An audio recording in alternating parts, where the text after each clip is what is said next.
Glória a Deus. Cumprimento a amada igreja com a paz do Senhor essa noite. Amém, irmãos? Vamos nos colocar de pé, orar ao Senhor, agradecer a Deus essa noite abençoada, né, que nos trouxe aqui, para aprendermos um pouco mais da Tua Palavra. Oremos ao Senhor. Soberano Deus, maravilhoso e eterno Pai, Te louvamos nessa noite. Engrandecemos o Teu nome, meu Pai. Agradecemos ao Senhor por tudo, por o Senhor ter nos trazido aqui em paz, pelo Senhor ter nos trazido em segurança, nos livrado de todo o mal, Senhor. Obrigado por essa oportunidade que o Senhor nos concede nessa noite, de estarmos aqui para aprender um pouco mais da Tua Palavra. Quero abençoar cada vida que já se encontra aqui presente, as vidas também que vão acompanhar pela live, que o Senhor possa estar abençoando, as vidas que ainda irão chegar nesse lugar para estar aprendendo a Tua Palavra, que o Senhor possa trazer em paz, que o Senhor possa trazer em segurança e livrar de todo o mal, Senhor. Vai visitando aí cada lar, cada família, e que em nome de Jesus, que o Seu povo venha se despertar cada vez mais para a importância de nós estarmos aprendendo, crescendo na graça e no conhecimento do nosso Senhor Jesus Cristo, meu Deus. Meu Pai, que essa lição de hoje possa edificar as nossas vidas, que seja feito segundo o Teu querer, segundo a Tua vontade, que o Seu Espírito Santo venha aqui nos inspirar nessa noite, através das Escrituras, e que os olhos do nosso entendimento possam ser abertos nessa noite, para que nós possamos ter uma vida abençoada na presença do Senhor, e desde já Te agradecemos, em nome do Pai, do Filho e do Espírito Santo. Amém e graças a Deus. Amém, irmãos? Os irmãos já podem se sentar. E hoje nós vamos estar aqui aprendendo a lição número 5. Lição número 5, esse trimestre nós estamos estudando o plano de Deus para Israel em meio à infidelidade da nação, as correções e os ensinamentos divinos no período dos reis de Israel. Que Deus abençoe os irmãos que vão entrando no Facebook aí, irmã Lane, a irmã Tereza, que Deus possa abençoar e todos que forem acompanhar aí pelo Facebook também, essa live abençoada. Vamos lá, irmãos. Lição número 5 vai falar sobre o reinado de Acasias. O reinado de Acasias. Texto áureo. Texto áureo está lá em Salmos 7, versículo 9, onde vai dizer: tenha... É isso mesmo? A visão falhou aqui agora. Salmos 7, versículo 9. Tenha já a fim da malícia dos ímpios, mas estabeleça-se o justo. Pois tu, ó justo Deus, provas o coração e a mente. Verdade prática. A coragem de Elias é exemplo e incentivo para os que são chamados a pregar e a exortar, segundo a palavra de Deus, independentemente de classe, raça ou credo. Temos aqui a leitura diária, né? Os irmãos acompanham aí. Leitura diária vai dizer: Deus sempre está com os seus, por isso não há o que temer. O Senhor conta com os homens e mulheres de coragem. A idolatria deve ser banida. Deus deu aos seus o espírito de poder. A misericórdia de Deus é desprezada quando se busca coisas vãs. Somente o Senhor deve receber todo louvor e glória. Vamos para a leitura bíblica em classe? Leitura bíblica em classe está em 2 Reis, capítulo 1, versículo 1 ao 8, versículo 13 ao 17. O Pedro vai estar colocando aí, e todos os irmãos prestem atenção, para que a gente possa aqui, irmãos, ficar atentos, né, sobre o que essa lição quer nos ensinar nessa noite. Pode colocar, Pedro. E depois da morte de Acabe, Moabe se revoltou contra Israel, e caiu Acasias pelas grades de um quarto alto, que tinha em Samaria, e adoeceu, e enviou mensageiros, e disse-lhes: Ide, e perguntai a Baal-Zebube, Deus de Ecrom, se sararei dessa doença. Mas o anjo do Senhor disse a Elias o tisbita: Levanta-te, sobe para te encontrares com os mensageiros do rei de Samaria, e dize-lhes: Porventura não há Deus em Israel para irdes consultar a Baal-Zebube, Deus de Ecrom? E por isso, assim diz o Senhor: da cama que subiste, não descerás, mas sem falta morrerás. Então Elias partiu. E os mensageiros voltaram para o rei, e ele lhes disse: Que há que voltastes? E eles lhe disseram: Um homem nos saiu ao encontro e nos disse: Ide, voltai para o rei que vos mandou, e dizei-lhe: Assim diz o Senhor: Porventura não há Deus em Israel, para que mandes consultar a Baal-Zebube, Deus de Ecrom? Portanto, da cama a que subiste, não descerás, mas sem falta morrerás. E ele lhes disse: Qual era o trajo do homem que vos veio ao encontro e vos falou estas palavras. E eles lhe disseram: era um homem vestido de pelos e com os lombos cingidos de um cinto de couro. Então disse ele: é Elias, o tisbita. E tornou o rei a enviar outro capitão dos terceiros 50, com os seus 50. Então subiu o capitão de 50 e veio e pôs-se de joelhos diante de Elias, e suplicou-lhe e disse-lhe: homem de Deus, seja, peço-te, preciosa aos teus olhos a minha vida e a vida destes 50 teus servos. Eis que fogo desceu do céu e consumiu aqueles 2 primeiros capitães de 50 com os seus 50. Porém agora, seja preciosa aos teus olhos a minha vida. Então o anjo do Senhor disse a Elias: desce com este, não temas. E levantou-se e desceu com ele ao rei.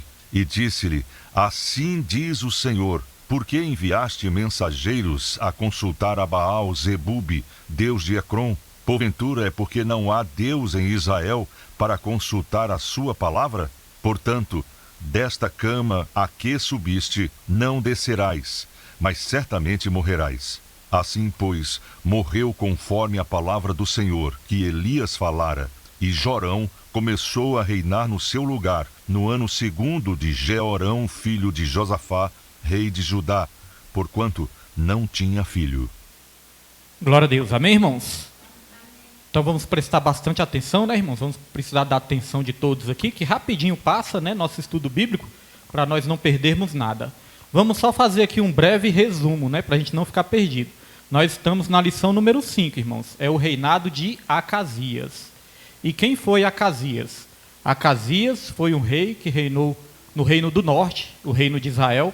Acasias era filho de Acabe e filho de Jezabel. Olha só, irmãos, Acasias era o filho de Acabe e de Jezabel. Os irmãos se lembram, né, que já tem 2 lições que nós estamos aprendendo.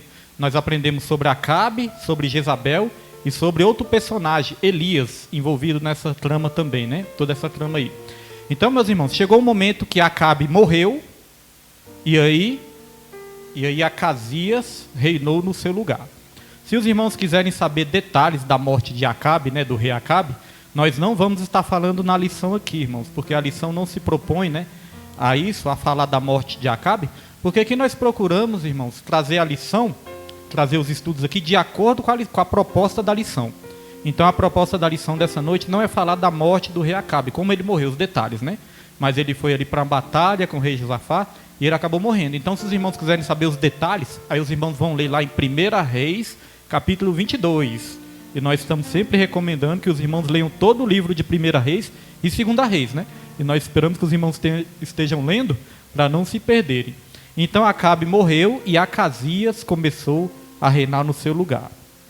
Acasias, irmãos, ele caiu, né? Ele caiu ali de uma janela do seu palácio ali e ele acabou se acidentando e ali ele ficou com problema de mobilidade. Ele não conseguia andar. E o que ele fez quando ele caiu ali? Ele queria saber se ele ia ser curado. E como ele queria saber se ele ia ser curado, ele foi consultar um Deus estranho, né? Irmãos, um Deus falso. E quando ele foi consultar esse Deus falso, isso despertou a ira de Deus, porque Deus se ira com essas coisas. E aí Deus levantou novamente quem para repreender o rei Acasias? Quem que Deus levantou, irmãos? Elias novamente, né? Olha só que Elias era bastante requisitado nessa época para repreender os reis. Olha o chamado de Elias. Então, novamente, Elias foi lá para repreender o rei Acasias. E aqui nós vamos, pouco a pouco, entender toda a lição. O objetivo geral dessa lição: ressaltar, agora essa palavra aqui, irmãos, vou pedir para alguém ler para mim. Ressaltar, leia aí, Susana. Não tem? Objetivo geral? Não tem não? Ah, só na minha. Só na do professor, né? É? Pois eu achava que tinha. Não, interagindo com o professor não tem não. Aí o objetivo geral eu achava que tinha, né? Mas não tem não. Mas amém. Olha só, irmãos, vou tentar falar aqui. Ressaltar a imprescindibilidade. Imprescindibilidade. Ou seja, a precisão, né? De se ter um relacionamento íntimo com Deus. Não sei por que não escreve isso. Ressaltar a precisão, a importância de se ter um relacionamento íntimo com Deus. Nossa missionária Tereza está mandando a paz do Senhor para todos. Está assistindo, né? E a nossa missionária Raimunda também está mandando a paz do Senhor para todos os irmãos. Então que Deus abençoe. A nossa irmã Lani Soares também, que está sempre aí acompanhando as lives. Deus abençoe. Então vamos para os objetivos específicos, irmãos. Objetivos específicos: descrever a idolatria e a infidelidade de Acasias, assinalar a coragem de Elias e identificar as consequências dos atos de Acasias. Vou ler aqui interagindo com o professor, que só tem na minha revista. Diz assim, ó: acredita-se que Baal-Zebub era um deus que tinha o dom da profecia. Por isso Acasias enviou mensageiros a Ecrom para saber se viveria ou não, após a sua queda e consequente enfermidade. Essa atitude de Acasias evidencia a descrença e o desrespeito do rei pelo Deus de Israel. Como Acasias podia ignorar que aquele falso Deus era irreal, sem sentido e impotente, e que jamais receberia qualquer resposta sobre seu destino? Como podia fazer de um ídolo mudo e morto o seu oráculo? Converse com seus alunos e mostre o quanto a cegueira e a tolice de certas pessoas as fazem buscar alternativas para servirem a Deus. Só existe um Deus verdadeiro, o Deus de Israel, que responde às nossas dúvidas, incertezas e anseios. Então nós vemos, irmãos, que Acasias, ele, para saber se ia se curar dessa doença, ele foi buscar um Deus falso, um Deus estranho. Esse Deus se chamava Baal-Zebub, que Baal-Zebub, falhou a memória.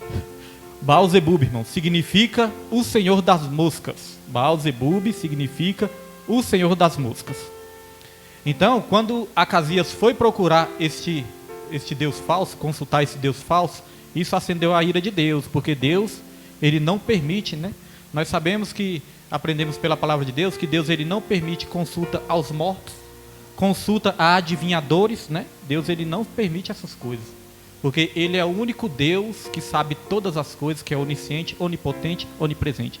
Ele é o único Deus, ele é o Deus verdadeiro, o único Deus, né, que pode revelar todas as coisas. Todos os outros deuses são falsos, né? Quando a gente fala o único Deus, até parece que existe outros, mas não é isso, irmãos, é porque para outras pessoas existem deuses falsos, né? Mas ele é o Deus verdadeiro que pode revelar todas as coisas. Deuteronômio 29, versículo 29, a palavra de Deus vai dizer que as coisas reveladas pertencem a nós e aos nossos filhos, mas as encobertas pertencem ao Senhor. Então somente Deus é que pode revelar aquilo que vai acontecer no futuro. Então Deus, ele abomina consulta aos mortos, ele abomina consulta a adivinhadores, ele abomina essas consultas a cartomantes, feiticeiros, né? Abomina aquelas leituras, tem aquela cigana, né, que lê a mão. Tudo isso Deus abomina. O que mais, irmãos? O que mais que as pessoas procuram aí para estar querendo saber do futuro? Adivinhadores, né? Né, irmãos? Horóscopo, né? Horóscopo para querer saber do futuro. Pedro, tá na câmera, tá? Tá na câmera normal? Então tudo isso, irmãos, Deus, ele abomina. Deus, ele é o único que quer ser e que pode ser consultado para nos dar uma direção para o caminho que nós devemos seguir. Então vamos lá, introdução. O reinado de Acasias, vamos acompanhar todos na revista. O reinado de Acasias foi fortemente marcado pela idolatria, assim como dos seus antepassados. Após uma queda da sacada do palácio real e consequente ferimento, Acasias cometeu um ato de infidelidade a Deus ao consultar Baal-Zebub sobre o seu destino. O Senhor, através do profeta Elias, advertiu severamente o rei sobre esse gravíssimo erro, anunciando o decreto de sua morte. Está lá em 2 Reis 1, versículo 16. Então veja, irmãos, que o problema da idolatria ainda continuava, né? O problema da idolatria. Acabe foi um rei idólatra, estava levando o povo também à idolatria. Jezabel era idólatra também, além de idólatra, era depravada também, né? Então o problema da idolatria permaneceu. Então foram maus exemplos, né? Maus exemplos ali de gerações anteriores passaram para as novas gerações. E aí continuou com este problema sério que é o problema da idolatria.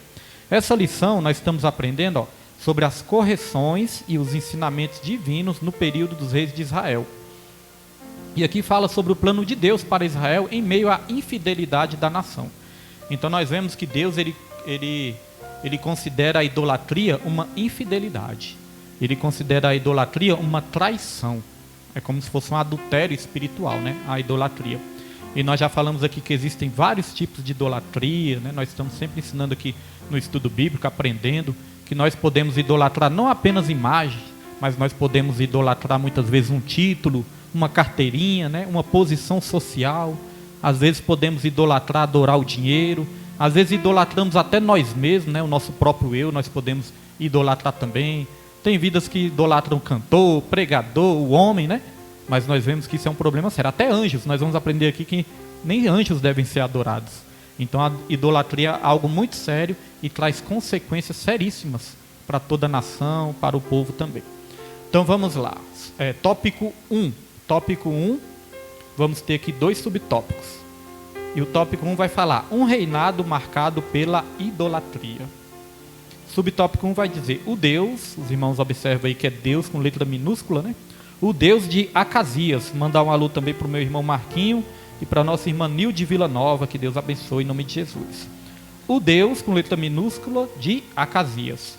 Acasias era filho de Acabe e Jezabel e foi sucessor de seu pai no trono de Israel. Irmãos, filho de Acabe, o pior rei de Israel, e filho de Jezabel, a pior rainha de Israel. O que saiu dessa mistura, né?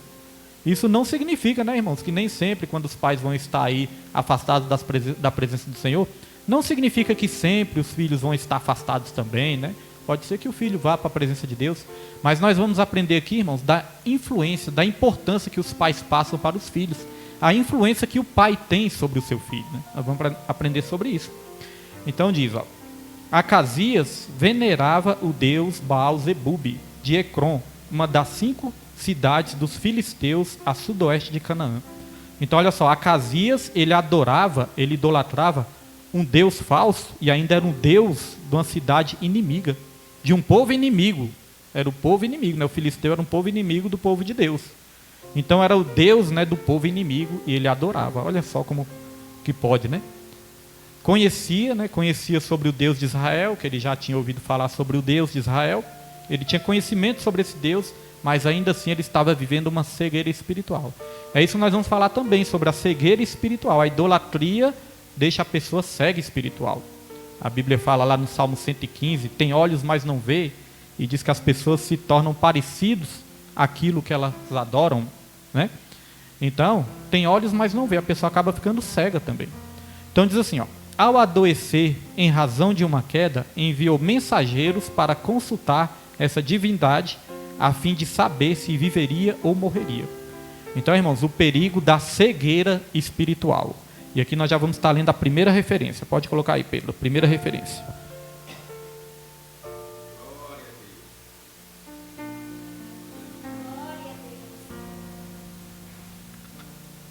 A primeira referência está lá em... Não é aí não, Pedro. 2 Coríntios. Coloquei não, né? Coloquei? 2 Coríntios. Vamos acompanhar, irmãos. 2 Coríntios 4, versículo 4. Diz assim, ó. Nos quais o Deus, repare ali, Deus com letra minúscula. Então é um Deus falso, que o nosso Deus é com letra maiúscula. Nos quais o Deus deste século cegou os entendimentos dos incrédulos, para que lhes não resplandeça a luz do Evangelho, da glória de Cristo, que é a imagem de Deus. Então o Deus desse século cegou o que, irmãos? O que está escrito ali? Cegou o entendimento. Não é que cegou as vistas, né? Porque no mundo espiritual, nós já aprendemos isso, no mundo espiritual nós não enxergamos com os olhos, no mundo espiritual nós enxergamos com a mente. Por isso que fala, ó, o Deus desse século cegou o entendimento. É para que não resplandeça o Evangelho, para que a pessoa não entenda o Evangelho. O diabo, né, é o Deus desse século, o Satanás. E a Bíblia fala, irmãos, para nós experimentarmos a vontade de Deus, que é boa, perfeita e agradável, nós não podemos nos conformar com este mundo, ou seja, nós não podemos tomar a forma deste mundo, né? As ideologias, os pensamentos, as filosofias pecaminosas deste mundo.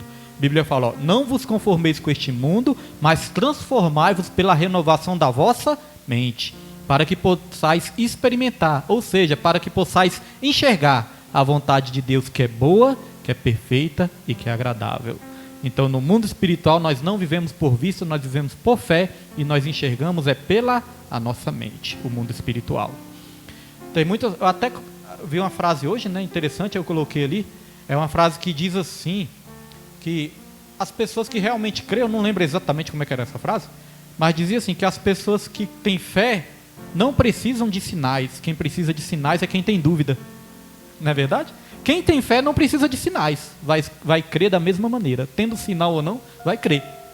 Quem precisa de sinais é quem tem dúvida. Veja que certa vez Jesus estava lidando ali com um povo incrédulo, né? E o povo vivia pedindo um sinal. Faz um sinal aí. Já que o Senhor é filho de Deus mesmo, faz um sinal. Aí Jesus falou, uma geração má e incrédula. Olha só, incrédula. Então os incrédulos que querem sinais, né? Uma geração má e incrédula me pede um sinal. Aí Jesus falou mais, né? Nenhum sinal vai ser dado a vocês, a não ser o sinal do profeta Jonas, que passou 3 dias, né, dentro do ventre da baleia ali. Assim também é o Filho do Homem, passará 3 dias no seio da terra. Jesus estava falando o quê? Né? Da morte e da ressurreição dele. Então Jesus falou, vocês querem um sinal? O único sinal que vocês vão ter, o único ensinamento que vocês vão ter já está nas Escrituras. Se vocês quiserem crer, não precisa de milagre para vocês crer. Já está lá na Escritura lá, ó. Vai lá no profeta Jonas, né? Aprenda um pouco o que significou esses 3 dias, né? Que o profeta Jonas esteve ali na baleia. Assim como ele esteve 3 dias no ventre da baleia, importa que o Filho do Homem esteja 3 dias também no seio da terra. Então Jesus estava falando, no lugar de você ficar só procurando milagre, vá para as Escrituras, vá para a palavra, vá estudar a palavra. E nós vemos, né, irmãos, que tem muitas pessoas que só buscam milagres, buscam sinais, buscam milagres, mas não buscam a palavra de Deus. Às vezes busca revelação, né? Busca querer saber do futuro, mas não quer ter um compromisso com a palavra de Deus e nem com Deus da palavra, né? Aí fica aí procurando revelações à torta e à direita. Irmãos, nosso Deus é um Deus de revelação? É, né? Nosso Deus é um Deus de profecia que pode nos revelar o futuro? Sim, né? Ele sabe de todas as coisas. Nosso Deus é um Deus de sinais? Com certeza. Nosso Deus é um Deus de milagres? Com certeza. Mas sinais, prodígios e maravilhas vão ser também um artifício que o Satanás, que o anticristo vai usar para enganar muitos. O anticristo, ele vai surgir nessa terra com todo o poder e sinais de mentira para os que perecem. Está lá em 2 Tessalonicenses 2, versículo 9. Então essa é a artimanha do Satanás para enganar muitas pessoas também. Falsos milagres, falsas curas, falsos sinais, falsas profecias, falsas revelações, falsos profetas, tudo isso. O diabo, ele é imitador. E ele imita as coisas de Deus. Então, se nós procurarmos só essas coisas e não procurarmos ter o conhecimento da palavra, aí nós vamos ser enganados. Porque a palavra está aí para quem quiser aprender, só não aprende quem não quer, né? Crente que não lê a Bíblia está com defeito de fabricação. Irmãos, crente que não lê a Bíblia, isso não pode acontecer, não é verdade? Aí, e nós conhecemos casos de crentes que estão lá, não estão lendo a Bíblia, mas estão lá na revistinha de horóscopo. Deixa eu ver o que meu signo... Deixa eu ver o que meu signo fala hoje. Então foi isso que condenou o rei Acasias, irmãos. Olha só, né? Então isso é algo muito sério que nós temos que ter cuidado. Vamos lá, subtópico 2. Acasias segue os passos de seus pais. Acasias segue os passos de seus pais. O reinado de Acasias foi um dos mais difíceis para Israel. Ele é mencionado na Bíblia como um rei que fez o que era mal aos olhos do Senhor e imitou Acabe, Jezabel e Jeroboão. No seu curto reinado de 2 anos, conseguiu superar a maldade dos seus antecessores. Em apenas 2 anos, ele superou a maldade daqueles que vieram antes dele, né? E diz assim, Acasias seguiu o péssimo exemplo de seus pais, que certamente não acataram o sábio conselho de Salomão. Instrui o menino no caminho em que deve andar, e até quando envelhecer não se desviará dele. Provérbios 22, versículo 6. Então, irmãos, o que nós vamos destacar aqui, né? Nós vamos destacar a importância de nós darmos o ensinamento para os nossos filhos.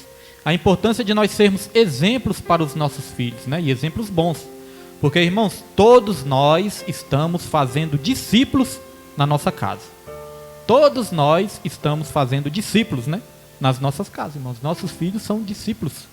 Então eles vão aprender aquilo que nós passarmos para eles. Eles vão usar como exemplo a nossa vida, né? Eles vão muitas vezes nos imitar. Eu me lembro quando eu era pequeno, quando o Pedro era pequeno, quando eu era pequeno, não, irmãos, ainda sou pequeno. Eu me lembro quando o Pedro era pequeno, quando ele era um bebezinho do papai. Ficou com vergonha. Eu lembro quando ele era pequeno, irmãos, pequenininho, quando eu ia lavar o carro, né? Eu ia lavar o carro ali, eu pegava uma bucha ali, começava a lavar, aí ele já vinha atrás de mim assim. Irmãos, o Pedro só vivia me seguindo. Minha esposa fica lembrando, eu morro de rir. Eu chegava do serviço e ele só vivia me seguindo, e como eu era, às vezes era apressado, né? Às vezes eu gosto de fazer as coisas rápido. Aí quando eu era apressado, às vezes o Pedro entrava na minha frente, eu, menino, sai do meio, faltava atropelar o menino. Só vivia entrando na minha frente, querendo fazer tudo que eu fazia. Pequenininho, com andar um toquinho de gente assim, ó, faltava pisar em cima dele, sai do meio.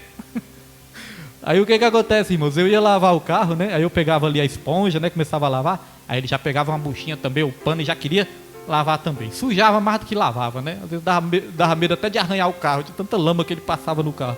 Mas ele já estava fazendo o quê? Imitando aquilo que eu fazia.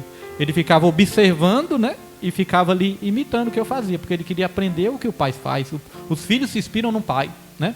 E eu agradeço a Deus, né? Porque há 8 anos atrás, eu não estava sendo um bom exemplo para os meus filhos, bebendo, nas farras, essas coisas, no mundão aí.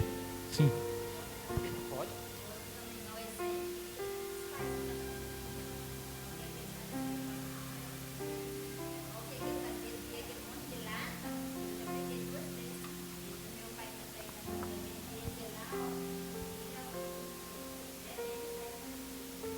Da cerveja.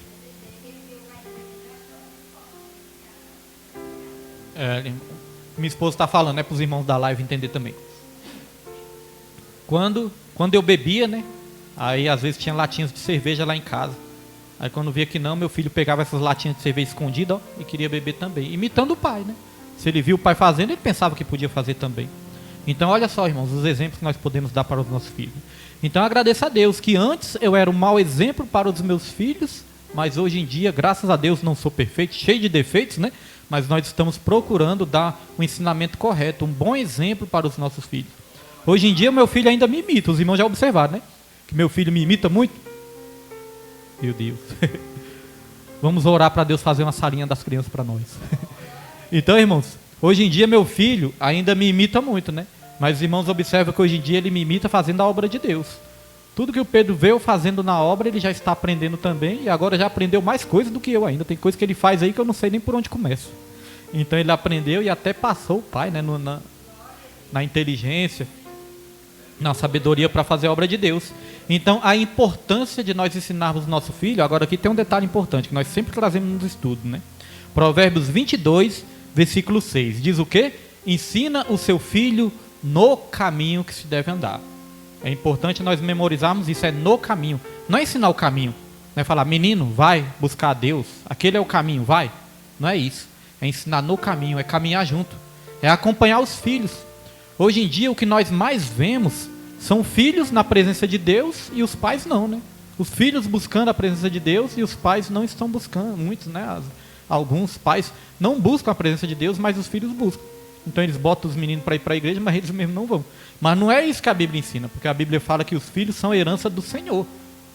E como são herança, né, vai chegar um momento que Deus ele vai prestar conta, ele vai cobrar o que nós estamos fazendo com a nossa herança, se nós estamos ensinando. Então ensinar no caminho não é falar para o menino ir sozinho, é pegar na mão dele e falar, vamos juntos. Este é o caminho e eu vou contigo, vou juntinho contigo, vou lado a lado contigo. Certa vez eu fiz isso, né, fiz um vídeo lá. Estava ali andando, né, dando umas voltas no monte, e o Pedro foi comigo, queria trabalhar comigo. Aí eu estava dando umas voltas, aí Deus me deu a inspiração dessa palavra. Ensine o seu filho no caminho que se deve andar. Aí eu falei da importância, né, de vez em quando a gente ia orar com os nossos filhos, leva o filho para o monte, ora, que ele já vai aprendendo. Aí estava eu e meu filho lado a lado ali, e aí Deus me inspirou nessa palavra. Eu coloquei essa palavra na live ali no Facebook e muitas vidas se inspiraram, né? As pessoas depois mandaram mensagem falando, pastor William, aquela mensagem ali me ensinou muito, falou muito, porque é verdade. É ensinar no caminho, não é só ensinar o caminho. Então é isso que a palavra de Deus nos ensina, né? Acabe ensinou um caminho errado para o seu filho. Veja que seus filhos, né, sofreram consequências também disso aí. Então, irmãos, o resumo aqui, né? Tópico 2. Sim, só uma coisa que eu não posso esquecer também, que todos nós estamos escrevendo uma história. Veja que na história dos reis, sempre vai dizer, fez o que era mal aos olhos do Senhor, e outros reis vai dizer, fez o que era reto, né? O que era bom aos olhos do Senhor. Então, todos esses reis escreveram a sua história. Uns escreveram as histórias ruins e acabaram mal, e outros escreveram uma história boa, né? Então todos nós estamos escrevendo uma história também. E essa nossa história que nós estamos escrevendo vai influenciar também as novas gerações. Então nós temos que deixar o quê? Um legado. Vê aí pela live se está tudo certo. Então nós temos que deixar um legado para os nossos filhos, e este legado é de bons exemplos para os nossos filhos. Então vamos lá. Vamos lá, tópico 2. Tópico 2. Tópico 2 vai dizer: Elias desafia a adoração a Baal. Então, novamente, quem foi chamado para desafiar a adoração? Novamente, o profeta Elias. Ali era cabra macho mesmo. Deus falava e ele ia mesmo. Então, o tópico 2 vai dizer isso: Elias desafia a adoração a Baal. Subtópico 1. A corajosa intervenção de Elias. O rei Acasias enviou seus emissários para consultar o falso deus Baal-Zebub. Mas o anjo do Senhor ordenou ao profeta Elias que se encontrasse com eles em Samaria e os exortassem com uma dura palavra. Porventura não há Deus em Israel para ir consultar a Baal-Zebub, Deus de Ecrón? Agora eu gostaria que os irmãos voltassem um pouquinho lá na leitura bíblica em classe. Volta aí na leitura bíblica em classe, irmãos, no começo aí da lição. Aí eu quero que os irmãos vão lá no versículo 3. Versículo 3 vai dizer assim, ó: Mas o anjo do Senhor disse a Elias o tisbita: Levanta-te, sobe para te encontrares com os mensageiros do rei de Samaria e dize-lhes: Porventura não há Deus em Israel para ir consultar a Baal-Zebub, Deus de Ecrón? Versículo 16, ó, vamos para o 16, diz assim: E disse-lhe: Assim diz o Senhor, por que enviastes mensageiros a consultar a Baal-Zebub, Deus de Ecrón? Porventura é porque não há Deus em Israel para consultar a sua palavra? Portanto, dessa cama a que subsiste não descerás, mas certamente morrerás. E o versículo 17 vai vir aqui a consequência, né? Ó. Assim, pois, morreu, conforme a palavra do Senhor, que Elias falara, e Jorão começou a reinar em seu lugar no ano 2º de Jeroboão, filho de Josafá, rei de Judá, porquanto não tinha filho. Então veja que Deus repreendeu várias vezes, né? Foi com a palavra que massageia o ego? Não, né? Aqui vai dizer que foi com a palavra dura. Então, quando Deus ele vem com uma mensagem dura sobre nossas vidas, é porque Ele não quer o nosso mal. Na verdade, Ele quer que a gente volte para o caminho certo.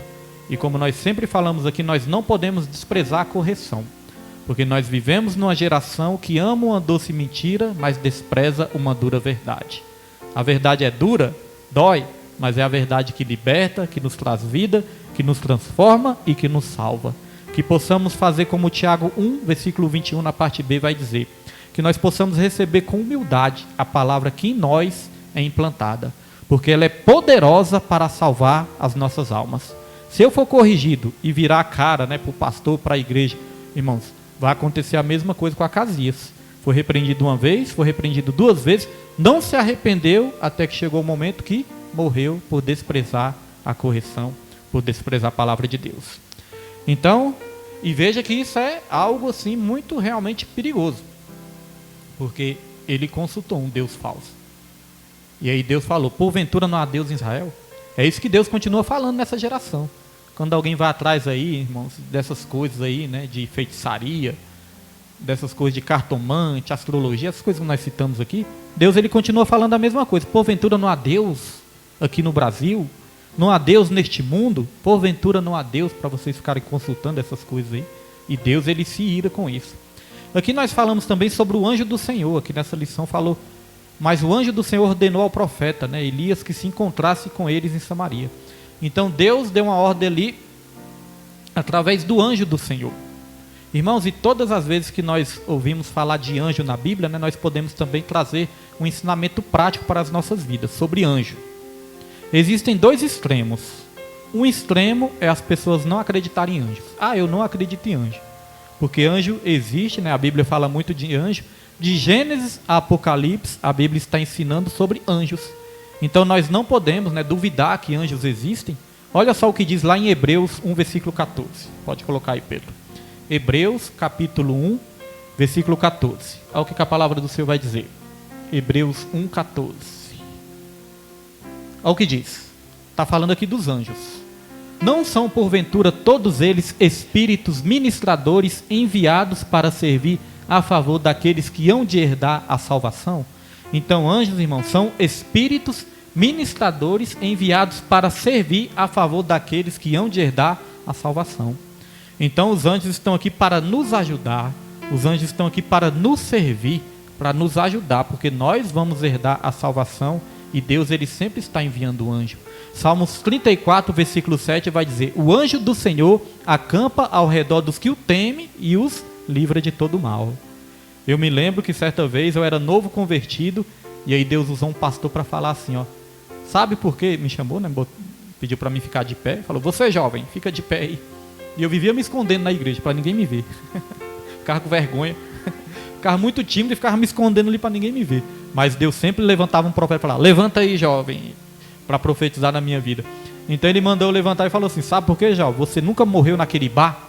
Irmãos, na mesma hora veio né, a cena de um bar que eu vivia lá naquele bar. Eu creio que Deus já mostrou, foi naquele bar lá, porque eu fui em vários, né? Mas eu creio que Deus me mostrou um. Aí o pregador falou: sabe por que Deus nunca deixou você morrer naquele bar? Eu falei: rapaz, eu tava lá, né? Falei: rapaz, tô aqui na igreja, vestido de crente, né? Com a aparência de crente, como é que ele sabe que eu tava em bar? Novo convertido, nunca me viu. Aí ele falou: sabe por que Deus nunca deixou você morrer naquele bar? Porque sempre teve um anjo do Senhor ao seu lado, porque Deus já tinha um propósito na sua vida. E eu me lembrei dos riscos que eu já corri em bar. Porque às vezes eu ficava bêbado, irmãos, ficava tão bêbado que eu saía brigando com os outros. Saía brigando, não entendia nada e brigava. Então eu já corri risco realmente de morrer em bar. Então a Bíblia fala que o anjo do Senhor acampa ao nosso redor. Então um dos extremos sobre a questão do anjo é duvidar, né, que os anjos existem. Mas o outro extremo é idolatrar anjos. Já viu que a gente corre esse risco de idolatrar anjo? É anjo para cá, anjo para lá, é o anjo, é o anjo, é o anjo o tempo todo. Então a gente corre o risco de idolatrar anjo. Lá em Apocalipse, o apóstolo João, né, foi usado por Deus para escrever Apocalipse, e ali vai relatar uma cena onde o apóstolo João viu um anjo, e o que o apóstolo João fez? Ele se prostrou diante do anjo. Aí o anjo falou: opa, não se prostre perante mim não. Eu sou apenas conservo seu. Ou seja, você é servo, eu também sou servo. Adore apenas ao Senhor. O próprio anjo exortou ali o apóstolo João, né? Não me adore, eu sou apenas conservo teu. Adore apenas ao Senhor. Então um extremo é duvidar que anjo existe, mas o outro extremo é adorar, idolatrar os anjos. Nem uma coisa nem outra deve ser feita. E aqui nós estamos falando sobre direção, sobre buscar uma direção. Os anjos são espíritos ministradores que Deus pode usar nas nossas vidas, mas nós sabemos que a nossa maior direção, onde nós podemos encontrar, né, a nossa direção sem erro, sem falha, irmãos, nós sabemos que é na palavra de Deus, porque a Bíblia fala que até o diabo ele pode se transformar em anjos de luz para enganar o povo, né? Então a nossa maior direção, irmãos, continua na palavra de Deus, está na Bíblia. A Bíblia é a nossa maior bússola, a Bíblia é a nossa maior direção. Então as Escrituras sempre vai nos dar um direcionamento, mas nós sabemos também que o Espírito Santo de Deus nos guia, o Espírito Santo de Deus nos direciona, o Espírito Santo de Deus está aqui também para nos mostrar o caminho certo. Olha o que diz lá em Romanos 8, versículo 14, coloca aí, Pedro. Romanos capítulo 8, versículo 14. Romanos 8, 14. Olha o que a palavra de Deus vai dizer, irmãos, ó. Porque todos os que são guiados pelo Espírito de Deus, esses são filhos de Deus. Então Deus, ele guia os seus filhos através do Espírito Santo.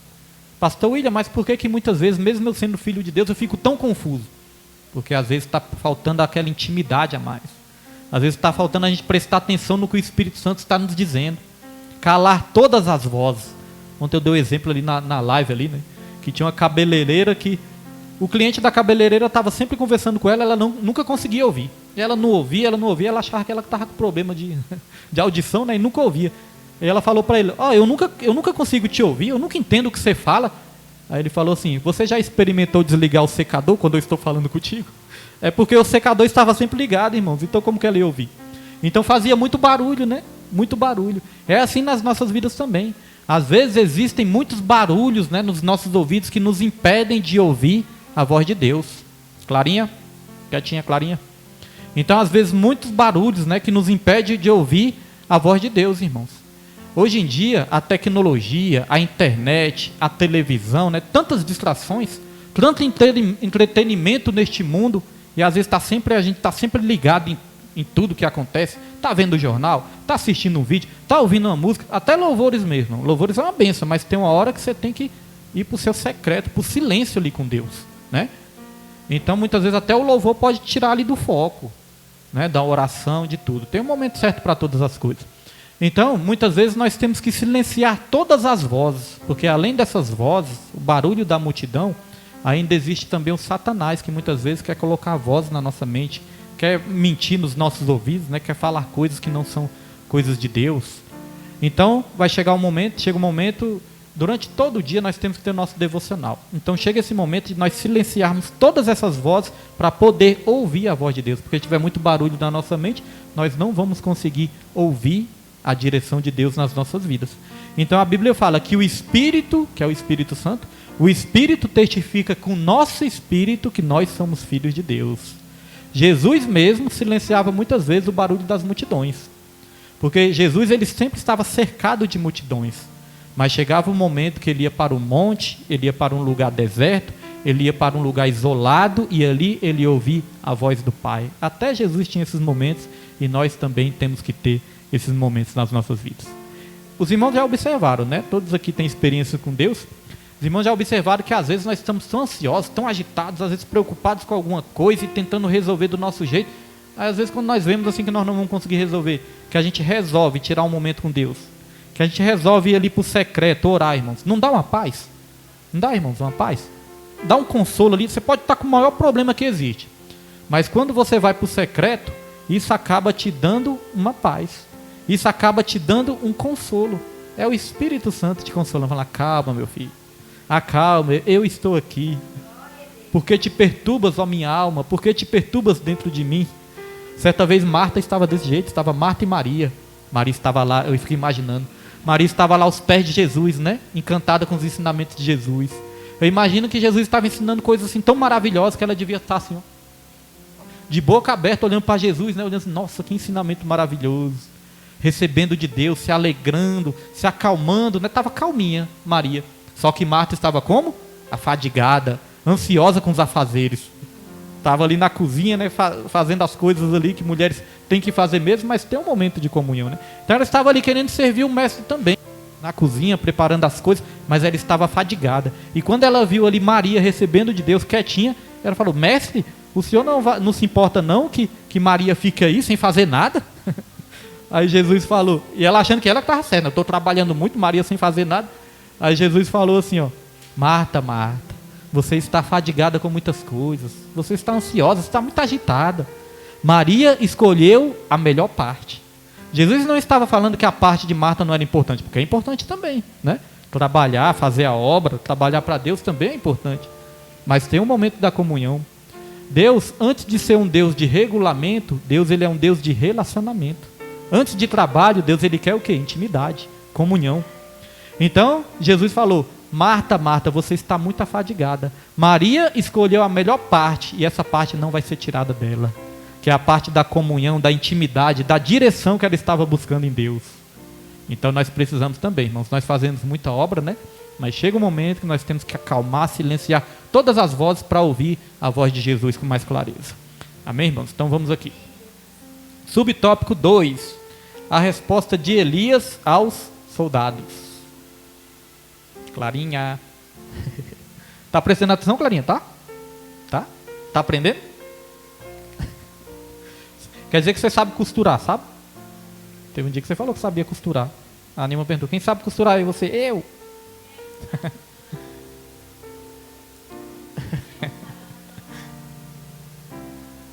A vovó, né?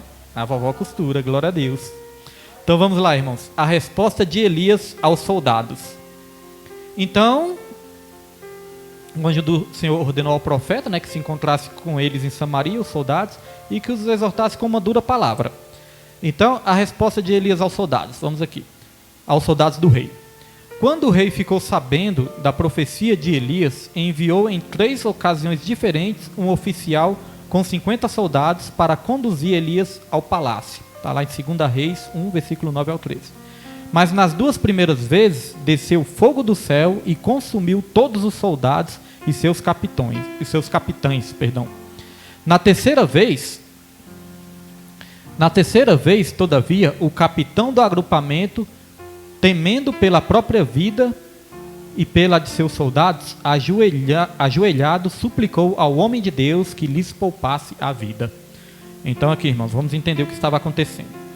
Aí o rei mandou os soldados ir de encontro a Elias. Elias estava lá no monte. Aqui não fala o nome do monte, mas Elias estava lá no monte. Note que Elias, nós vamos aprender aqui, que Elias era chamado profeta do fogo, mas também Elias estava sempre subindo ao monte, né? Então Elias estava lá no monte, aí o rei mandou ali os seus soldados ir de encontro a Elias, para saber dessa história direito. Porque quando o rei foi descobrir, né, os soldados falaram as características de Elias. Quem me falou isso, quem nos repreendeu, quem mandou repreender o Senhor, era um sujeito que se vestia com peles de animais. Aí o rei soube, isso aí é Elias, já sei quem é. É o perturbador de Israel, né? É Elias. Então o rei mandou os soldados ir de encontro a Elias para saber dessa história direito. Que história é essa de repreender o rei? Porque imagine, irmãos, o soldado, quando era enviado pelo rei para cumprir com a missão, o soldado não podia voltar atrás com a mensagem negativa, não, com uma resposta negativa, porque quando ele voltava com a resposta negativa, o rei ficava irado. Isso era uma afronta a ele. Então todas as vezes que o soldado voltava com a resposta negativa, o rei se irava. Então o rei primeiro ele mandou um grupo de soldados de 50 homens até Elias. E quando mandou o grupo de soldados de 50 homens, aí os homens afrontaram Elias ali, né? Falou, você é o profeta de Deus, você é o homem de Deus, é o profeta de Deus? Aí Elias falou assim, se eu sou homem de Deus, que caia fogo do céu e mate vocês tudo. Olha só, Elias ali com a confiança dele, né? E outro, irmãos, por que aconteceu isso? Acasias já estava num estado de idolatria tão grande, que ele não estava mais se arrependendo, porque Deus não é de matar ninguém assim, né? Ele não estava se arrependendo, então ele estava virando ali um homem irreconciliável. E aí os seus soldados também estavam a mesma coisa, né? Obedecendo essas ordens, os seus soldados também estavam se tornando pessoas ali que não se arrependiam dos seus erros, dos seus pecados também. Então o que acontece? Aí os soldados chegaram até Elias e falou, você que é o homem de Deus? Elias falou, se eu sou homem de Deus, caia fogo sobre vocês. E caiu e matou todo mundo. E aí o que acontece? Aí o rei, no lugar de se arrepender, é isso que eu fico impressionado com essa história. Porque o rei podia falar, né? Olha, realmente ele é um homem de Deus. Realmente ele é um profeta de Deus e Deus ele está me dando uma chance. Matou os soldados tudo ali, ele está me dando uma chance de arrepender. Não. Sabe o que o rei fez? Mandou de novo outro grupo de 50 soldados. Note que esse rei também ele era tão cruel que ele nem se importava com a vida dos soldados. Ele mandava os seus soldados para a morte. 50 soldados morreram, ele nem se importou com isso, mandou outros 50. Aí quando chegou outros 50, de novo, esses 50 falaram com Elias. Você que é o homem de Deus? Aí Elias falou, se eu sou homem de Deus, que caia fogo do céu e consuma todos vocês. Novamente caiu fogo do céu e matou 50 soldados. Por isso que Elias é chamado também de profeta do fogo. E aí o rei se arrependeu? Não. O rei mandou outro grupo de 50 soldados, pela terceira vez. Aí pela terceira vez, aí o capitão, né, desse agrupamento de soldados, pela terceira vez, esse capitão chegou lá, só que esse capitão, irmãos, ele foi sábio. Porque nós já aprendemos aqui que o sábio é aquele que aprende com o erro dos outros, né? Ele viu que aqueles primeiros soldados tinham morrido ali, sido consumidos, então ele foi sábio, ele sabia que aquilo não ia dar certo, e ele sabia que Elias realmente era o profeta de Deus. Então ele reconheceu Deus naquele momento. Então ele já chegou ali com humildade. Ele chegou com temor ao Senhor. Porque ele era sábio, aprendia com os erros dos outros, e a Bíblia diz que o temor ao Senhor é o princípio da sabedoria. Então note que esse capitão não estava temendo o rei, porque se ele estivesse temendo o rei, ele ia chegar lá afrontando Elias também, né? Mas não, irmãos, ele estava temendo, era Deus. Ele não estava temendo o homem, ele estava temendo, era Deus. E a Bíblia nos ensina que nós não devemos temer ao homem, que nós devemos temer é a Deus. A Bíblia fala, né? Não tema aquele que apenas pode matar o corpo, mas depois não pode fazer nada com a alma. Antes eu vou dizer a quem vocês devem temer. Vocês devem temer a Deus, que além de matar o corpo, ainda tem o poder de lançar a alma no inferno. Não é isso que Deus quer. Mas se a pessoa for uma pessoa irreconciliável, irmãos, é isso que vai acontecer, né? Então, esse capitão chegou num ato de humildade.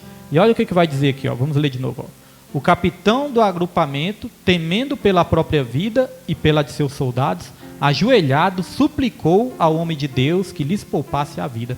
Então ele ajoelhou, ele suplicou, ele assumiu uma postura humilde. Os outros soldados tinham sido soberbos, né? Ah, você que é o homem de Deus? Estava desafiando Elias. Então a Bíblia fala que a soberba precede a ruína, mas a humildade precede a honra.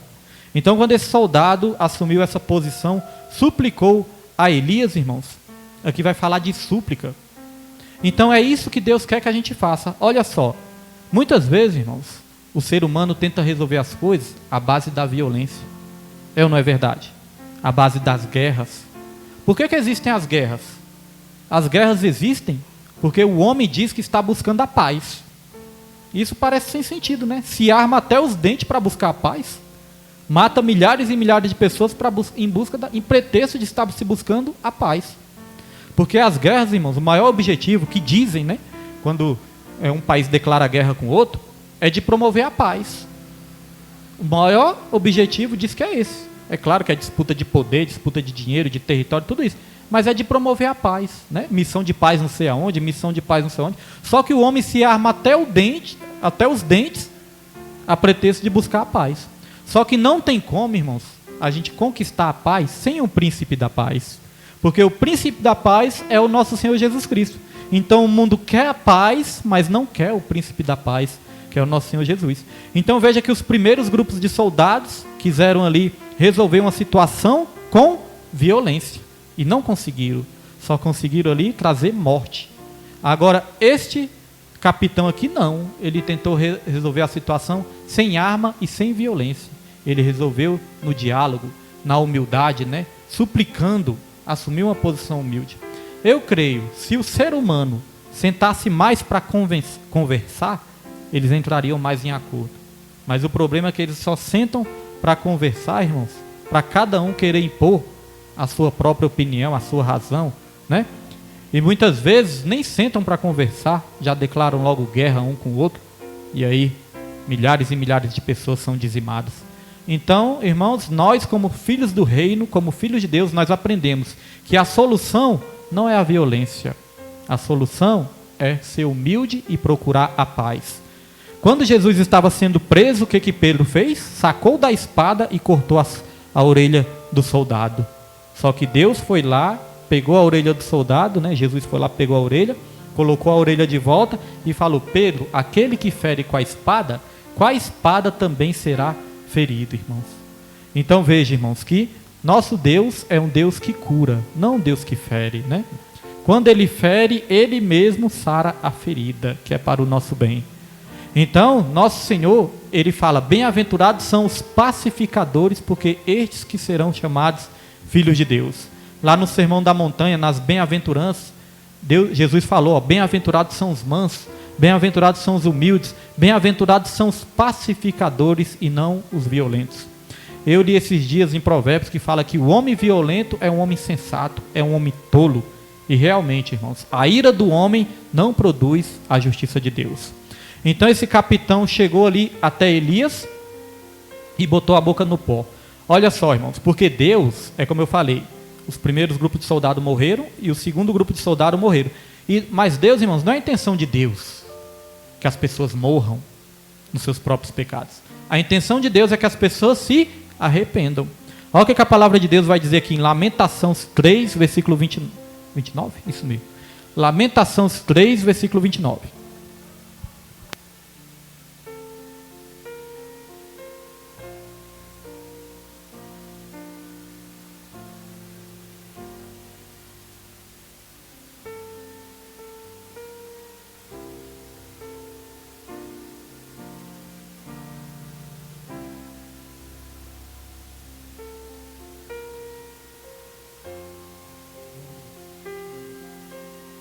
Aleluia, glória a Deus, aleluia.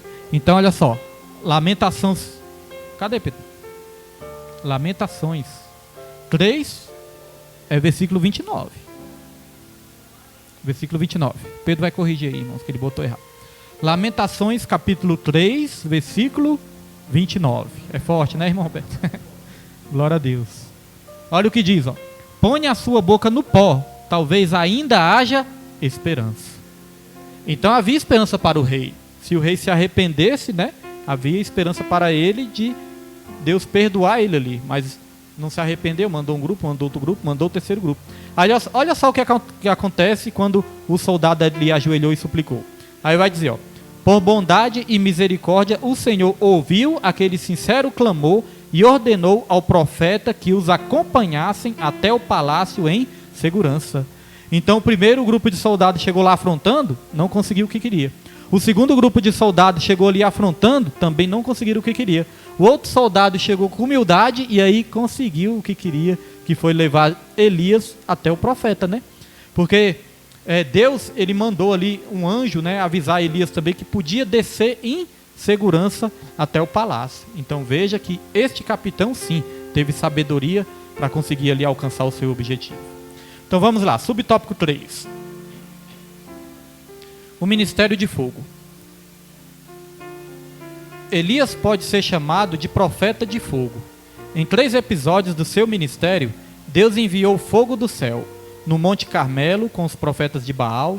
No Monte Horebe, quando o Senhor visitou o profeta e se manifestou por fogo, embora a presença dele não estivesse nesse elemento. E quando por 2 vezes o fogo desceu do céu para consumir os soldados e os seus capitães. Mania de falar capitões. Capitães, irmãos. Então, por isso que Elias é chamado de profeta do fogo. Fogo tem vários significados na Bíblia, né? Tem o fogo do Espírito Santo. A Bíblia fala também que o fogo é aquele que purifica, né? Mas fogo também, irmãos, na Bíblia representa juízo. Fogo também representa juízo. A Bíblia fala que os olhos de Deus são como os olhos de fogo também, né? De fogo, que tudo contempla. Então olha o que vai dizer aqui, ó, falando de juízo. 2 Pedro 3, versículo 7.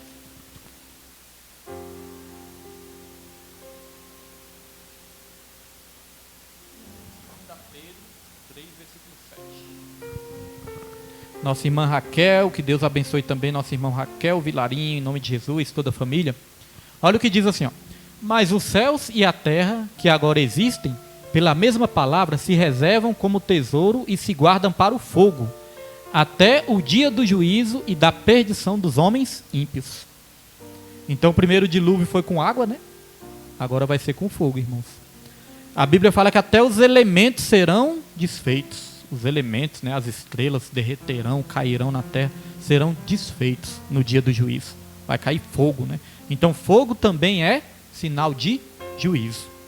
Outra coisa interessante também, lá em 2 Coríntios, não sei se eu pedi isso para o Pedro, coloca aí 2 Coríntios 5,10, Pedro. 2 Coríntios 5,10 vai falar do tribunal de Cristo. Eu creio que ainda nós vamos ter a oportunidade de estudar, né, mais detalhadamente sobre o tribunal de Cristo. 2 Coríntios 5,10, Pedro. O que diz aqui, irmãos? Tribunal de Cristo. Porque todos devemos comparecer ante o tribunal de Cristo para que cada um receba segundo o que tiver feito por meio do corpo, ou bem ou mal. O mal nunca vai ser recompensado. Então aqui está falando quem fez bem feito ou quem fez mal feito. Porque, irmãos, o tribunal de Cristo, né, segundo a linha que nós estudamos aqui, o tribunal de Cristo não é um tribunal para condenação. O tribunal de Cristo é o tribunal para galardão. Nós falamos aqui domingo, né, que uns vão receber galardão, outros não. Então é o tribunal para receber o que? A recompensa. Então cada um vai receber aquilo que merece, né, por meio, segundo o que tiver feito por meio do corpo, ou bem ou mal. Mas como eu disse, o mal nunca é recompensado. Então é quem fez bem feito ou mal feito. Quem fez bem feito vai receber o quê? Galardão, recompensa. Quem fez relaxadamente que não fez, muitos vão ser até salvos, irmão, mas não vão receber ali a recompensa, o galardão. Quem fez relaxadamente, né? Quem fez mal feito, então não vai receber o galardão. Agora o que acontece? A Bíblia fala, no livro de Coríntios também, na carta aos Coríntios, fala também que existem 6 tipos de elementos. As nossas obras estão sendo edificadas sobre 6 fundamentos. A Bíblia vai falar de ouro, prata e pedras preciosas. E a Bíblia vai falar também de madeira, feno e palha. Ouro, prata e pedras preciosas, irmãos, o fogo pode destruir? Não, né? O fogo apenas purifica. Então nós podemos estar construindo sobre ouro, prata e pedras preciosas. Quando vir o fogo do juízo, irmãos, o fogo de Deus só vai purificar aqueles que fazem a obra, né, com cuidado. Vai purificar, vai tornar mais limpo ainda. Porque ouro, prata e bronze não são ali destruídos pelo fogo. E é aí que nós vamos receber o nosso galardão. Agora, madeira, feno e palha, quando vem o fogo, destrói tudo, né? Queima tudo. Então tem pessoas que estão edificando sobre madeira, feno e palha. São as pessoas que não levam a sério a obra de Deus, que não querem saber da obra, né?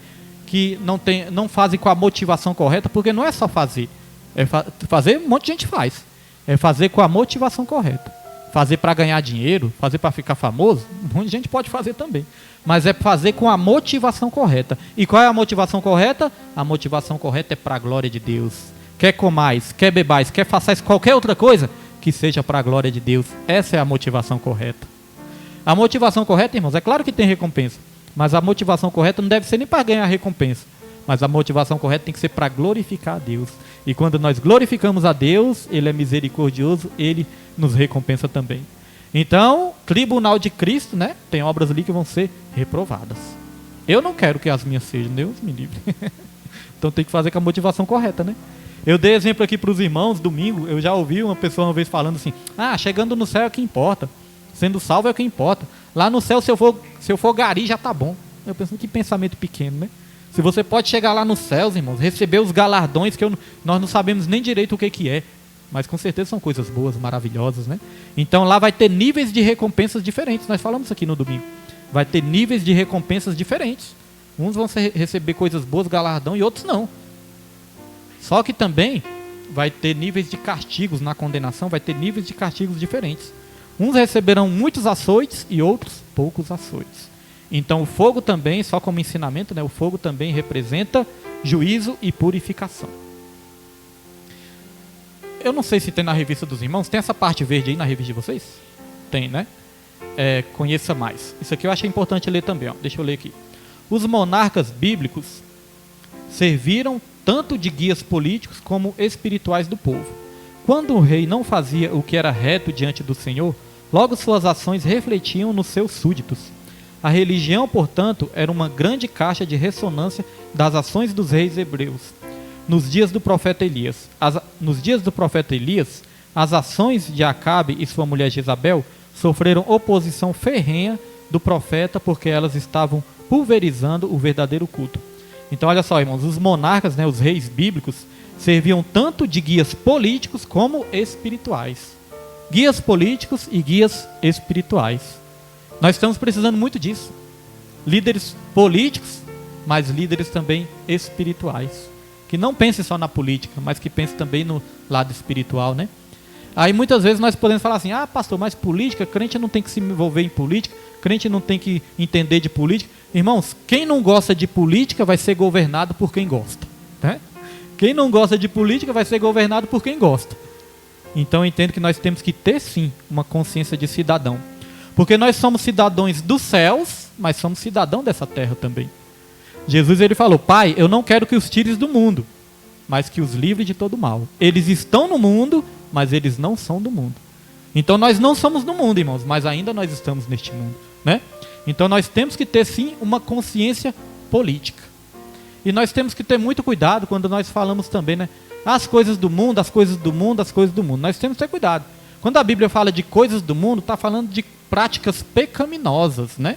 Não muitas coisas nessa terra aqui que nós podemos sim participar, conhecer, né? Sermos usados por Deus muitas vezes, né? Porque às vezes o crente fala, eu não posso me envolver no mundo, que eu não sou do mundo, e aí o crente fica isolado. Deus não nos chamou para ficarmos isolados. Às vezes a pessoa pensa que santidade é se isolar. Você é igual um beato, né? Um beato, vou ali para o convento, ou então eu vou para um morro, vou para uma selva, vou viver sozinho e eu vou ser santo. Não, irmão, santificação não é se isolar. Santificação é você estar no meio, né? Muitas vezes até no meio de coisas pecaminosas, mas você não se contaminar.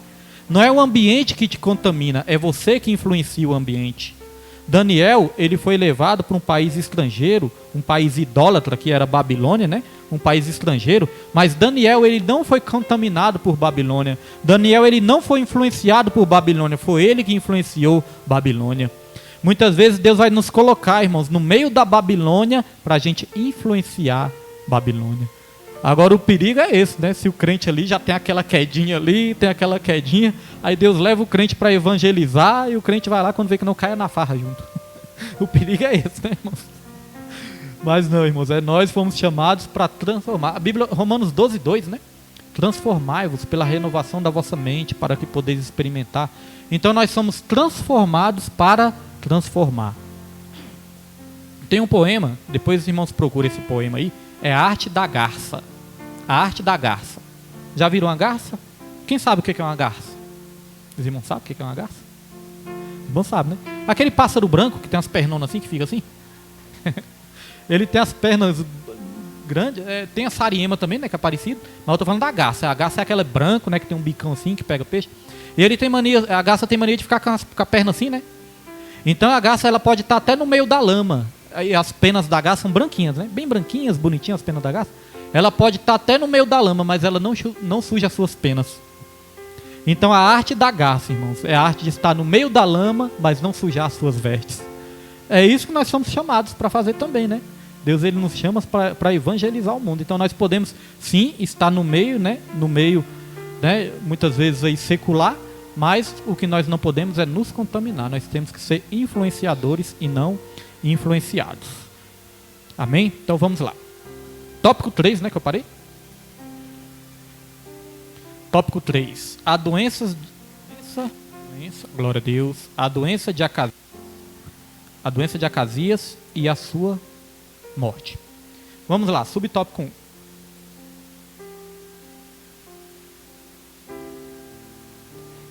Deus mandou Elias dizer ao rei que ele jamais seria curado ou sairia da cama vivo, por consequência de sua obstinada idolatria. Acasias estava sentenciado à morte.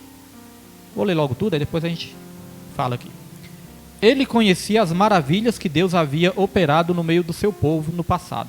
Como poderia opor-se a Deus e negligenciar suas leis daquela maneira? Deus não tolera a obstinação daqueles que ouvem a sua palavra e permanecem com a vida deliberadamente entregue ao pecado. Então é o pecado da obstinação, ou seja, da dureza de coração, da teimosia. É como diz em Provérbios 29, versículo 1, né?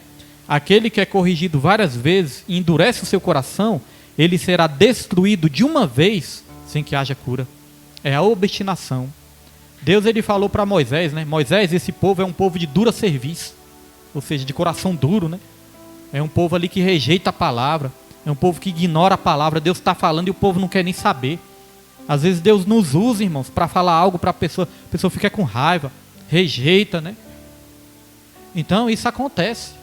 Olha só, irmãos, isso aqui é uma coisa interessante. Elias, veja que Elias, ele não foi covarde, né? Elias, ele não foi covarde, Elias não se acovardou. E Deus, ele nos ensina também que nós não podemos ser covardes também.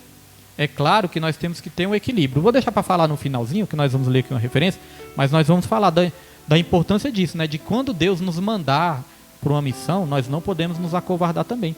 Então, este rei, ele foi obstinado, ele não se arrependeu, teve várias chances, mas endureceu seu coração, se tornou rebelde e não se arrependeu. Agora, olha só o perigo disso. Hebreus, coloca aí, Pedro. Hebreus, capítulo 6, versículo 7 a 8.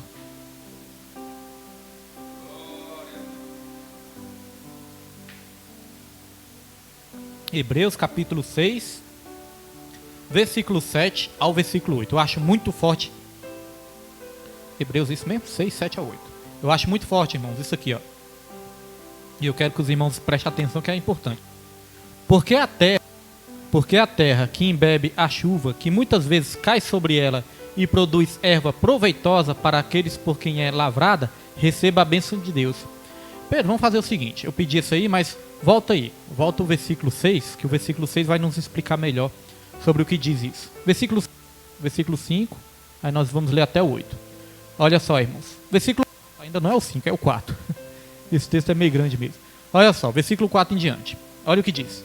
Porque é impossível que os que já uma vez foram iluminados e provaram o dom celestial e se tornaram participantes do Espírito Santo, passar Pedro, e provaram a boa palavra de Deus e os poderes do século futuro, pode passar, e recaíram, sejam outra vez renovados para o arrependimento. Pois assim, quanto a eles, de novo crucificam o Filho de Deus e expõem ao vitupério. Espera aí um pouquinho, Pedro, vou explicar. Está dizendo o seguinte: é impossível que aqueles que provaram a boa palavra, foram iluminados pelo Espírito Santo, participaram das coisas celestiais e recaíram, é impossível renovar eles mais uma vez para o arrependimento. Porque o que é recair, irmãos? Recair é voltar a cair, né? É cair várias vezes. Recair é viver caindo. A pessoa cai, aí recai. Se revertir é vestir de novo, né? Recair é cair de novo. Então a pessoa cai naquele pecado, aí se conserta, depois cai de novo. Cai, se conserta, cai de novo. Cai, se conserta, cai de novo. Então a pessoa fica recaindo, né? Volta às velhas práticas. Então chega um momento, irmãos, que não tem mais volta. Porque um abismo chama outro abismo. Tem uma hora que a mente fica cauterizada. A pessoa pensa que ela pode sempre estar cometendo o mesmo pecado, que nunca vai ter consequências ruins. Deus sempre perdoa? Deus sempre perdoa quando há um verdadeiro arrependimento. Então, meus irmãos, o princípio bíblico é arrependimento, perdão, né? E frutos dignos de arrependimento. Não é arrependimento, pedir perdão e depois fazer de novo. Não é isso. Eu me arrependo, peço perdão e faço de novo. Me arrependo, peço perdão e faço de novo. Não, não é isso. O princípio bíblico é arrependimento, perdão e frutos dignos de arrependimento. Não voltar a fazer, né? Então falou que essas pessoas são impossíveis de renovar de novo ao arrependimento. Porque novamente elas estão fazendo o quê? Crucificando o Filho de Deus e expondo ele ao vitupério, né? Então é como se fosse uma blasfêmia do Espírito Santo. Pode passar aí, Pedro. Agora olha só que interessante, irmãos. Versículo 7. Versículo 7. Olha só que interessante. Porque a terra que embebe a chuva, que muitas vezes cai sobre ela e produz erva proveitosa para aqueles por quem é lavrada, recebe a bênção de Deus. Vou explicar. A terra que absorve a chuva, né? Embebe e absorve. A terra que absorve a chuva, que cai sobre ela e produz erva proveitosa, recebe a bênção de Deus. A terra representa o que na Bíblia? Também, né? A terra representa o que também na Bíblia? Nós. Terra! Terra! Né? Então nós também, irmãos, a terra também representa nós, os seres humanos. E a chuva, a água que cai sobre a terra, representa o quê? A palavra, o Espírito Santo, né? Deus também. A palavra, né? Representa a palavra. A água representa a palavra também, né? A palavra de Deus é representada pela água. O Espírito Santo também, né? Como um rio do Espírito Santo ali. Então o que é que acontece, irmãos? A água representa a palavra e a terra representa nós. Então está dizendo o seguinte: a terra que recebe chuva várias vezes, produz erva proveitosa, dá uma colheita boa, né? Frutos bons, recebe a bênção de Deus. Então quando nós recebemos a palavra, recebemos o Espírito Santo e produzimos bons frutos, nós recebemos a bênção de Deus. Agora olha só outra situação. Passa aí, Pedro, versículo 8. Versículo 8. Olha o que diz: mas a que produz espinhos e abrolhos é reprovada, e perto está da maldição. O seu fim é ser queimada. Irmãos, isso é muito forte. Quando Deus, por causa do pecado de Adão e Eva, aí nós vemos que Deus ele lançou ali, né, uma maldição. A terra ficou amaldiçoada, né? Deus ele proclamou a maldição sobre a terra. E, claro que não é culpa de Deus, né, irmão? Não é porque Deus quis amaldiçoar, é por causa da consequência do pecado humano. Então Deus decretou ali uma maldição sobre a terra. Aí Deus, o que Deus falou? A terra agora vai produzir espinhos e abrolhos. Irmão Roberto, não sei se o irmão Roberto já plantou, já cuidou de horta? Já cuidou de horta, irmão Roberto? Na casa de recuperação? Quando a horta tá tudo bonitinho ali, uns pezinhos de alface, tudo bonitinho, é a coisa mais linda, né? Mas quando começa a nascer aquelas tiriricazinhas, né? Chama de tiririca, uns matinhos. Quando começa a nascer aqueles matos, ou espinhos, ou abrolhos, que são ervas daninhas, que até matam a planta.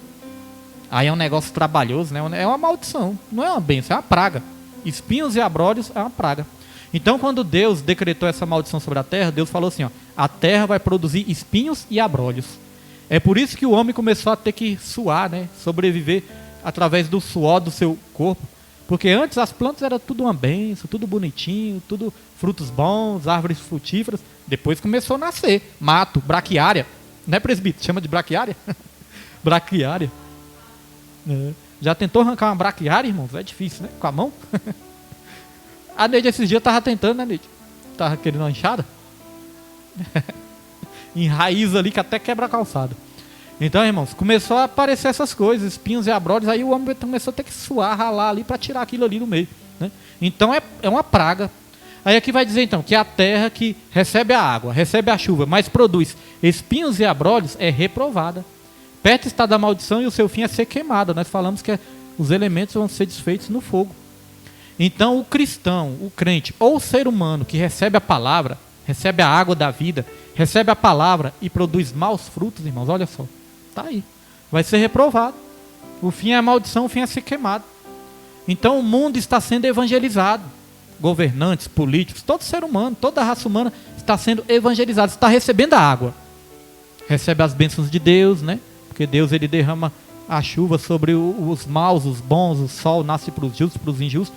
Então está recebendo as bênçãos de Deus, está recebendo a água. Mas muitos estão produzindo o quê? Frutos maus, espinhos e abrolhos. O fim é a maldição, o fim é ser queimado. Olha o perigo de não se arrepender, não é verdade, meus irmãos? Então vamos avançar aqui. Subtópico 2, a determinação de Elias e a morte do rei. Ao ser convocado à presença do rei pelos oficiais e seus soldados, o profeta não titubeou em repetir o que já havia dito anteriormente aos mensageiros de Acasias. Desta cama a que subistes não descerás, mas certamente morrerás. Provavelmente o acidente ocorrido com o rei afetou a sua mobilidade e a falta de medicina adequada naquela época não lhe proporcionou uma boa recuperação. Independente disso, a palavra de Deus dada ao profeta Elias se cumpriu e o rei Acasias faleceu. Então Elias falou, por causa da sua teimosia, você nem vai subir mais dessa cama, não vai se levantar mais dessa cama, mas você vai morrer. E foi exatamente isso que aconteceu. Veja que o rei começou consultando, né, quem não era para consultar, foi idólatra, foi desobediente e foi coração duro. Infelizmente, irmãos, tem uma geração que está vivendo assim também. Além de ser idólatra, além de ser coração duro, rejeita a palavra, se torna rebelde, não ouve a palavra de Deus. Olha o perigo. Então aquilo que Deus falou através do profeta se cumpriu, porque Deus não é homem para que minta e nem filho do homem para que se arrependa. Tudo que ele fala se cumpre. Então o subtópico 3, para a gente encerrar, vai dizer assim, ó, as qualidades de Elias. Nesse episódio, várias qualidades de Elias são percebidas, tais como intimidade com Deus, zelo em promover a adoração ao Deus de Israel e em condenar a idolatria, clareza e a assertividade em suas sentenças, fidelidade e, além de tudo, a coragem. Ainda hoje, o Senhor busca homens e mulheres que sejam corajosos e obedientes, a fim de serem usados por Ele em sua grande obra. Deus ele está procurando profetas obedientes e corajosos, fiéis, aqueles ali que têm certeza de que é Deus que está falando, irmãos. Não ficar na dúvida, não titubear e ser obediente quando Deus mandar e fazer. Não podemos ser medrosos, não podemos ser covardes. A Bíblia fala que os covardes ficam de fora. Olha só o que diz em 2 Timóteo 1, versículo 7. Coloca aí, 2 Timóteo 1, versículo 7. Porque, irmãos, uma coisa interessante. Tem um versículo da Bíblia que diz o seguinte: se Deus é por nós, quem será contra nós, né? E é verdade. Se Deus é por nós, quem será contra nós? É bom dizer isso, né? Agora, irmãos, se Deus for contra nós, quem será por nós? Se Deus for contra nós, irmãos, já foi, né? É muito bom dizer também, a porta que Deus abre, ninguém fecha. É bom demais dizer isso. Só que a Bíblia também diz, mas a porta que Ele fecha, ninguém abre também, né? Não podemos ficar só nas palavras agradáveis. Tem a palavra também de alerta. Então, olha o que diz em 2 Timóteo 1,7. Olha só. Porque Deus não nos deu o espírito de temor, ou de covardia em algumas Bíblias, mas de fortaleza, de amor e de moderação. Então, tem uma tradução que diz assim, ó, Deus não nos deu um espírito de covardia, mas de amor, de força e de equilíbrio. Temos que ter um equilíbrio? Temos que ter equilíbrio. Nós não podemos sair aí e falar, você vai para o inferno, sair falando para todo mundo, a torta é a direita, se não se arrepender, você vai para o inferno. Não é assim também, né, irmãos? Temos que ter uma sabedoria, um equilíbrio. Só que isso é um extremo, né? Sair com aquela religiosidade toda. Eu lembro que certa vez eu vi lá no meu serviço, né? O rapaz se converteu a Deus e estava ali, irmãos, perturbando todo mundo. Ele estava afastando as pessoas, né? Com a religiosidade dele ali. Eu mesmo não aguentava ficar perdido, né? Falando de Jesus, mas falando do modo assim, sem a unção do Espírito Santo, né? Então tem esse extremo da gente chegar, né? Tem que ter um equilíbrio. Mas também tem o outro extremo. Nós não podemos também nos acovardar. Porque hoje em dia, irmãos, note bem. Hoje em dia, nós vivemos uma geração também, que é a geração que está falando sempre, né? Que está sempre dizendo, eu não posso falar nada, eu não posso julgar, não posso dizer nada, não vou julgar, cada um, né? Cada um com seus problemas. Irmãos, nós vemos tantas vezes Deus ele levantando profetas para exortar até mesmo reis. Como que Deus muitas vezes não vai nos levantar para exortar alguém que está no pecado?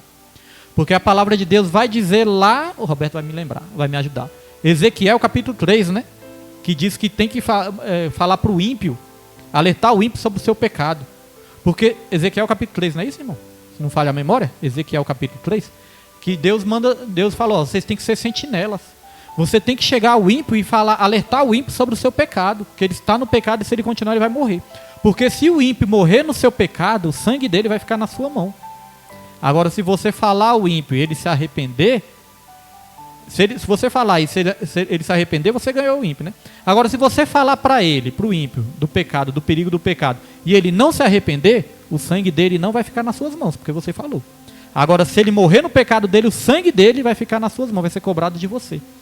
Então, irmãos, Ezequiel 3:8, né? 18, pode ler aí, presbítero.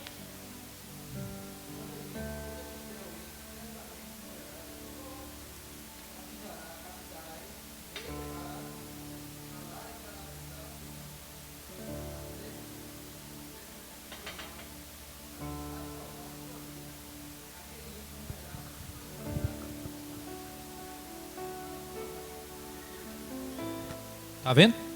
Então, se Deus, né, quer nos usar e a gente não alertar, irmãos, o sangue daquela pessoa vai ficar na nossa mão. Então existe o pecado da negligência. Porque nós estamos muito só focados nisso. Eu não posso julgar, eu não posso julgar, eu não posso julgar. Primeiro que a Bíblia está cheia de passagens que diz que nós podemos julgar sim, que nós, né, tem situações, nós não podemos julgar, irmãos, é aquele julgamento hipócrita. Ou seja, eu pratico uma coisa e depois vou querer ali consertar meu irmão, né? Exortar meu irmão. Se eu faço a mesma coisa, como que eu vou querer exortar o meu irmão? É sobre esse julgamento. Julgamento de aparência, né? Julgamento falso, julgamento hipócrita. A Bíblia condena esse tipo de julgamento. Mas tem várias passagens da Bíblia, é só os irmãos ler 1º, 2 Coríntios, que o povo crente tinha que julgar os irmãos que estavam em pecado, exortar, julgar os irmãos que estavam em pecado, e até mesmo pronunciar ali um juízo.